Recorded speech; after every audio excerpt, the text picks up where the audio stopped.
Hey, it's Jay here. I'm in my shop today. I'm here because I just recently reconfigured my miter station for the new, to me anyway, Bosch slide miter saw. And if I'm being honest, it's been a huge disappointment, and I'm going to show you why. I'm having problems with the miter setting itself, and the dust collection is just pretty terrible on it, but that's a minor detail compared to the miter. So with the miter setting, when you set the miter on this saw, you just grab this lever down here, move the saw, it clicks in place, then you tighten that. And I'm going to show you the problem. It just doesn't, it's not repeatable, so I can't get a good miter setting with it. So here's the miter saw itself. If you can see this pointer here, when I loosen the lock and move this, it clicks in place. I can actually move it about 1/4 of a degree without it locking in. So here's the movement. Now this is a huge improvement over when I first got the saw, and the thing sort of has the desire to move back into place now. When I first got it, it went about 1/2 degree in each direction and had no desire to move back to center. So if I clicked in there, it was random whether or not I was going to get anything done. So I'm going to show you what I've done so far to fix it, and then I have something else to try to make it even a little better to try to just eliminate that play. So the fundamental problem with this saw is this piece right here. This is the lever that you push to release the saw itself. So the problem is if I push on this and pull on that, this little piece down here that goes into all these detents around the saw, this is actually a pretty nice plastic detent piece here. This thing fits in there nicely. It's got a piece here that tries to hold it stiff. Here's the bolt that goes through that acts as the pivot point. There's a spring right underneath of this piece here. You push that in, it allows this to move. I'm not going to do it on the bench here because this whole thing will just start flopping around, but if I push this up and down, this piece here can deflect back and forth. The first piece that I got with the saw was much more flexible than this one. And the other problem was this bolt was super loose. When I called Bosch, they said RTFM. So I whipped out my manual, and they said I had described this problem in excruciating detail. Told them about this piece. They said, oh yeah, that's adjustable. Read the manual, check it out. No, not so much. You can adjust this plastic piece slides around a little bit with some bolts you can adjust. But this piece, adjusting how much play is in it, there's hardly any chance of doing that. This bolt was super loose when I got it. Cranking it down about halved the amount of play I had in it, but there was still a super unacceptable amount of play. It was, I could just come into the detent, lock it down, make a cut, and it was random how far off it would be and in which direction. It was off in both directions. So I ordered another piece, and just taking the piece and twisting it, this piece was about twice as stiff as the original piece that came on the saw. So it's a slightly different plastic compound, maybe, the new piece that came on the saw. Much better. I've taken it another step now, and I'm going to come over here and I'm going to install this piece again, but I modified the old piece. And I'll show you what I did here and try it out and see if it gets rid of that initial slop. Okay, so here is the new piece as it came to me from the Bosch parts supply place. Cheap. It's a cheap piece. Cost I think $3 to buy. Cost another twice that to ship it here. So for under $10 it was here. You can see this is the lever that you pull, that right here, to get the thing to release. This is where the bolt goes through, here's the bolt, goes through there, acts as the pivot point. And you can see they made some attempts to fortify this up and make it less flexible, but it's a pretty weak attempt. They got one member there that they put in place. So what I did with the original piece is I took 3 bolts, I drilled 3 holes through all 3 of these pieces here. So what I did was I drilled 2 holes here and here, and I ran screws through there, and the holes go through this piece and this piece all the way through there. I made them just small enough that I could thread the screw through, and it created threads as it went through each piece. So it was in there nice and solid, and it wouldn't leak when I filled the whole cavities here with epoxy. So the screws go through these 3 pieces, and I screwed it in until it just cleared here so that it wouldn't block the bolt from getting through there at all. And then I drilled one more hole further down here, only through this second piece down into this ramp, basically is where it goes. I didn't drill through the ramp, I just drilled till it touched the ramp, and then I drove a shorter screw. I drove the screws in, and then I cut the heads off. You can see I pretty sloppily cut the heads off, but I got them. Then I just mixed up some epoxy, and I filled the cavities with epoxy, and you can feel, you can't see it because you can't feel the twist, but I can actually do this and I can feel this thing twists a little bit, and when I do it with this one, nothing. So unless there's too much play in these screw holes here for the pivot, for the hinge point, I think this one should be a lot stiffer than this one.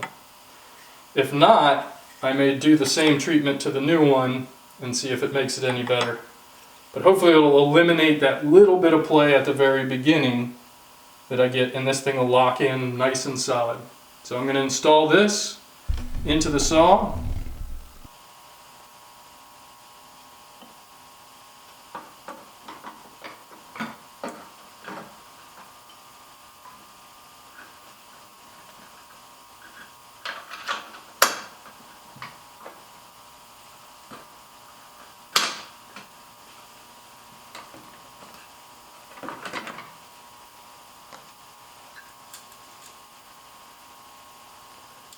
Probably got a good shot of my shoulder there.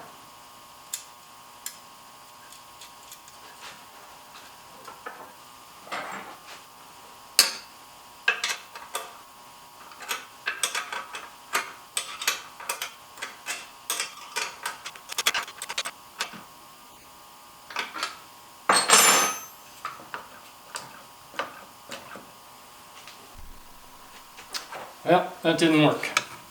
It's about the same. Same amount of slop, and maybe it doesn't even bounce back quite as well. You can see if I push it that way, it's off by, there's a little sliver between the pointer and where it should be. If I push it back, it goes right down. It should. I set this saw up so that should split the line for perfect alignment, and I can definitely get it off the line still and push it over. I actually think the new piece is better than this old piece that's been modified, so I'm going to put the old piece or the new piece back in. So we'll let the proof be in the cuts. What I'm going to do is I'm going to take this, I'm going to push it this way as hard as I can, let it spring back, tighten it down. Then I'll put this guy on, I'll make a cut. I'll use the hold down to make sure it doesn't move because of me. If it tests good for my woodworking square, then we'll make a cut the other direction. I'll push the saw as hard as I can that way, let it spring back, tighten it down, and we'll see if the difference between the two makes a difference that I notice. So here goes, first cut.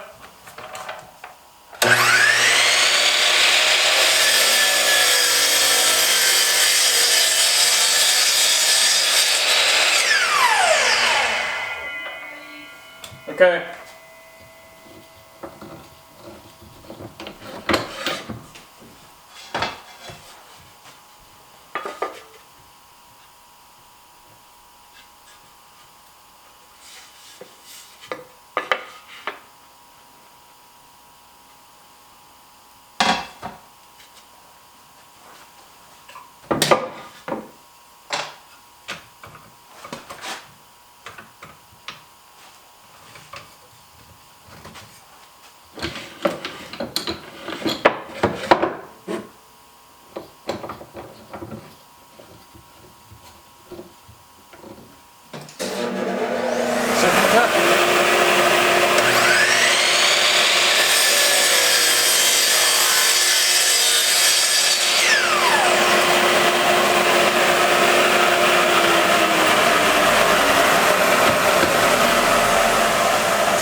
That looks good.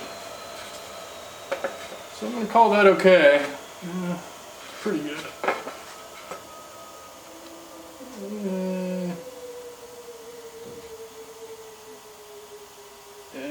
That one's got a touch of light coming through, but it's not bad.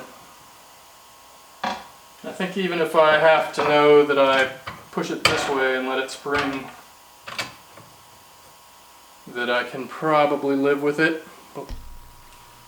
I was eventually able to make it a little bit better, and what I did was these two pieces right here on either side of the junky red piece are meant to sort of keep it from sliding back and forth. So I took my feeler gauges and I went in, I centered it exactly where I wanted it to be, held it in place, took my feeler gauge, stuck it in between here and here, and I found that on this side there was a pretty big gap, probably like 8 thousandths, something like that. Now this is my 1.5 thousandth feeler gauge. I think it's the smallest one I have, the flimsy piece of paper type thing. And it sort of barely sticks in there, but I used some stuff that I have that's meant for shielding guitars. It's a tape, copper tape right here. I had to use 2 thicknesses. I cut them out, stuck them on the side there, put this back together, and it's better. It's not great. It's not perfect, but I think it'll do. I do have to shake it when I get it into a detent to make sure it centers. So here's how I have to set it now. You kind of do that, take it over, slam it into place, and then I have to sort of jiggle it like that, and I can tighten it, and it's generally centered now.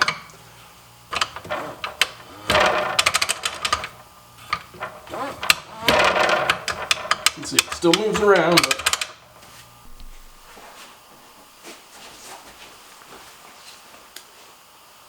so I've taken the thing down from about a 1/4 inch probably of play on either side, maybe a 1/2 degree down to a very small amount, just by stiffening this part and adding some shims to the pieces that hold the side of it to keep it from moving around. It's helped quite a bit. I think Bosch did a bad job with this part. Anyway, I think the saw is going to be useful in a woodworking situation now where I try to make any kind of tight tolerance miters and things like that. I think it should work. Time will tell. Hey, it's Future Jay here.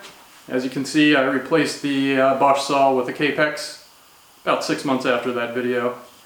The reason is that saw has 3 points of manufacturing tolerance that matter to make it work right. It has the bolt hole and tightness of the casting around the bolt hole. It has the flex in the plastic piece itself, which I can right here flex from the bolt hole to the end. And then it's got just a bit of, it's got that piece that goes around it that had slop to allow it to move. And you know, all three of those things have to be super tight for this to function correctly and to really hold straight where it's supposed to be. I had a drawer that failed, came out wonky. I was able to save it by getting the saw straight and just barely shaving each side, and then it straightened right back up. And I can't trust a saw like that. I hope if you have one of those Bosch saws that this video helped, and thank you for watching.